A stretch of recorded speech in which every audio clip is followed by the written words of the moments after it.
15 Deep Lessons from the Book, The Magic of Manifesting. Number 1. Time is something that has a massive grip on all of us. We live our lives by the clock and have developed Pavlovian responses to it. The minute it strikes 1 in the afternoon, our stomachs rumble. The minute the clock goes past 11 at night on a weekday, we feel sleepy and so on. Here's the thing. Time is no longer an asset, but a psychological need for the ego. It's just a construct we have created to organize ourselves better. Somewhere along the way, we forgot this and began treating time as the endgame to everything. We get caught up in our future and our past, and end up ignoring the only real component of time, the present. Since time is a mental construct, we do not need to build our lives around it. What we need to do is choose the reality we wish to pull into the present moment. This may sound way out in left field, but it is simply the truth about how the true reality works. Your goals, aspirations, and desires do not come with time, but only when you change your inner perspective do you realize the true concept of shifting your reality. Number 2. Depending on one's viewpoints, reality can be hell or heaven or both at the same time. Understanding reality is the first step to knowing how you can manifest anything into your life. After all, if you cannot properly understand the state of things you live in, no amount of work will help you. Physical reality is what we interact with on a daily basis, but there is no denying that there are things we know of but cannot explain or experience. Stop giving the barriers in your life so much importance and recognize the reality of the situation. Obstacles have to exist to maintain the existential balance in the universe. Instead of seeking to remove them, seek to move past them by focusing on what it is you wish to birth into existence. If you pay obstacles all the importance in the world, you'll only push yourself into a reality where only obstacles exist, and your life is a slave to it. Number 3. Visualization is a powerful tool you can use to manifest your reality. You can use visualization to manifest every single stage of your life. Your desire may not arrive in the exact fashion in which you visualize them, but know that they will manifest in some form. Visualization need not only be used for what you desire in the future, but also at your current stage. Every goal can be broken down into steps and stages, and while it's great to visualize your end destination, your attention should primarily be focused on achieving what you need to achieve right now. Number 4. Positive thoughts don't carry a lot of weight without the emotional heft to back them up. The heart plays an important role in communicating positive emotions to the brain as it formulates thoughts. Emotions can, of course, be transferred as well from what we've seen. A lot of people have practical experience with this. Hang around someone who is extremely negative, and you will feel worse about yourself. Hang around someone positive and optimistic, and you will soon feel that nothing is out of your reach. You can achieve everything. Number 5. The biggest obstacle to your success and happiness usually stares right back at you when you look into a mirror. We already know that by giving obstacles our attention, we only end up strengthening them. By giving our worst qualities our attention, we end up fortifying ourselves against what we really want. Unintentionally, you've made your choices and are moving along with positive emotion. You're waiting for the thing you want to manifest, but really, nothing happens. Life carries on as usual and you keep waiting. Soon, you get sick of waiting and then begin feeling anxious, which is followed by anger at your helplessness. All in all, within a short time of making your choice, you're ready to call it quits and try something else. Sadly, this is the experience a vast majority of people go through when they choose to assume control of their lives. The prospect of assuming control, when improperly understood, leads one to believe that you can perfectly coordinate everything about your life. Well, this is true and untrue. While you can manifest every single thing you want into your life, the key to successfully manifesting things in the manner you want and everything working out exactly how you envision it is by aligning yourself with the larger reality. Larger reality involves understanding that all things are one. It is about learning how you can and need to remain in balance, and about how your parallel realities coexist. Most of all, you need to understand that you cannot always control everything in the traditional sense. Number 6. One of the best ways to short-circuit the ego is by reducing your own importance. This is not to say that you should treat yourself poorly. Instead, notice how you are a part of the world, of nature, and not somehow above it or below it. Notice how nature nurtures everything within it, and how you are a part of this circle. People who tend to struggle in their lives with unhappiness suffer from problems of the ego. They refuse to see how, by prioritizing their ego's needs, They actually strengthen their obstacles and set a course headed right for those hurdles. Think of it like this. When walking, largely speaking, you'll go wherever you look. In the metaphysical realm, looking is done by allocating energy. Thus, whatever it is you're focusing the most energy on, that's what you're looking at, and that's what you'll crash into. Number 7. Detachment is the first step to tapping into your subconscious mind and activating the flow state. Meditation remains the best way of practicing detachment, especially those practices which are dedicated to practicing equanimity as opposed to focus. Take the time to observe your breath without judgment, and whenever your mind wanders, simply bring it back to focus on your breath. Number 8. Have you ever noticed a key quality in people who seem to keep spinning their wheels in life? These people always seem to have the qualities necessary to succeed. They have brilliant ideas and the energy to carry things out, but for one reason or another, they always remain in place, perpetually devising new ideas to move forward. Such people often have it worse than those who fail outright because they have the illusion of success. Their ego convinces them that they're doing the right thing. They're masters of retrofitting events to justify how the world is against them, and all that takes place is coated with a veneer of positivity. Well, the common characteristic these people share is the quality of being able to come up with brilliant ideas. They're always full of them. They have the ability to debate an idea's merits and faults to the ends of the earth and know seemingly everything about everything. Anything that you say will be met with a response that makes perfect logical sense. Number 9. Intention is what focuses your mind like an arrow towards its target.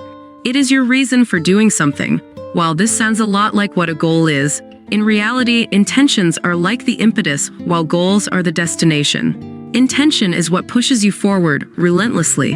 As such, they are extremely powerful, and make no mistake, you will carry out and do whatever your intention is. This is why it is extremely important to set it up for action and not for thinking.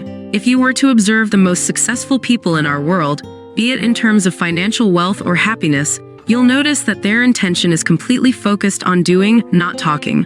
While they may spend time talking about what they do, the majority of their time is spent carrying out what they preach. Thinking about doing something ultimately costs you more energy than actually doing the thing. There are many reasons as to why people refuse to do and are content with sitting there dreaming up different ideas and to-do lists. Number 10. Have you ever met a person and immediately got a feeling about them? It could be a positive or negative one, but there's no doubt we do sense something about the people we meet. We sometimes take an instant dislike to them, or on the flip side, we instantly hit it off with them, forming lifetime friendships and more, and sometimes we even fall in love with each other at just a glance. The power of energy is undeniable. The best public speakers often talk about feeling a room. The changes in energy within a group of people are very apparent, and the ability to change energy, either increase or decrease it, is a hallmark of being able to wield influence in our world. Thus, while the law of attraction is a universal law, the reality is that there is another law that sits beneath it and governs every aspect of our existence. This is the law of vibrational frequency.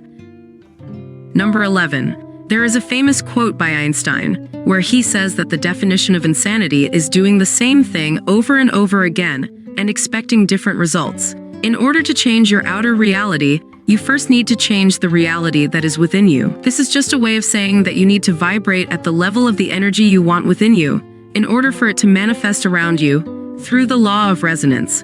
The challenge with changing your thoughts is that there is a lot of junk embedded in them. Limiting beliefs, childhood conditioning, biases, judgments, all of which is just downright unhelpful. A lot of what we think is actually determined by what was installed within us when we were growing up, prior to the age of 5. At that age, our brains are not conscious, and we simply absorb whatever is around us. These thoughts are stored deep within for future use. When the time comes, some of these thoughts are discarded, and the ones that remain form the basis for our actions for the rest of our lives, unless we decide to change them, that is. Number 12. Happiness depends on some very simple things, namely your thoughts. What is it that you think about most of the time? That is the level of your happiness. More specifically, your mindset is what determines your base level of happiness. A scarcity-based mindset, where you think everything is fleeting and that the universe takes more than it gives, will result in you creating this reality for yourself and affirming your beliefs.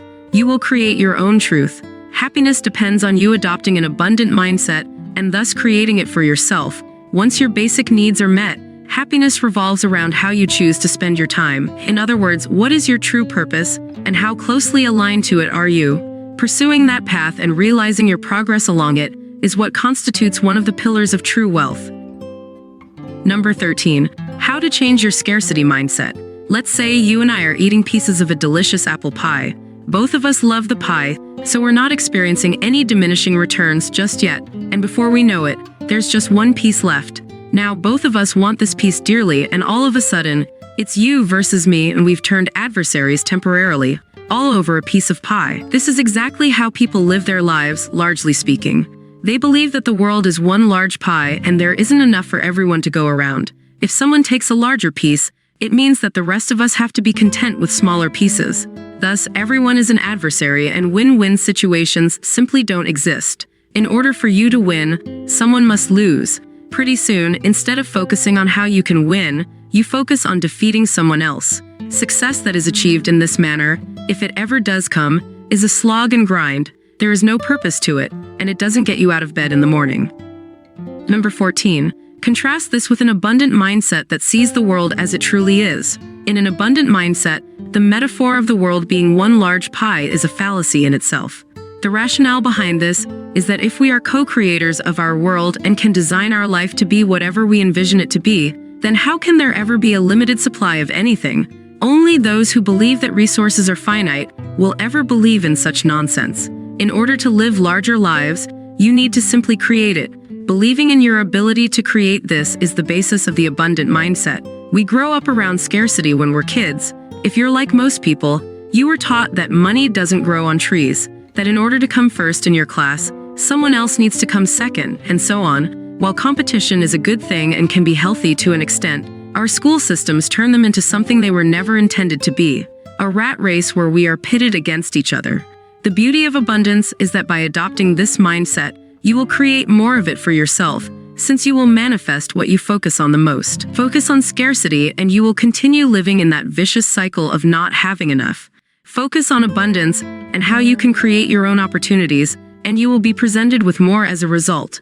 A crucial step in cultivating an abundant mindset and manifesting your desires is recognizing your power and ability to create and manifest your desires while understanding how energy works. Simply put, you get what you focus on and direct your energy toward. Number 15. Buddhist practice always emphasizes the importance of giving.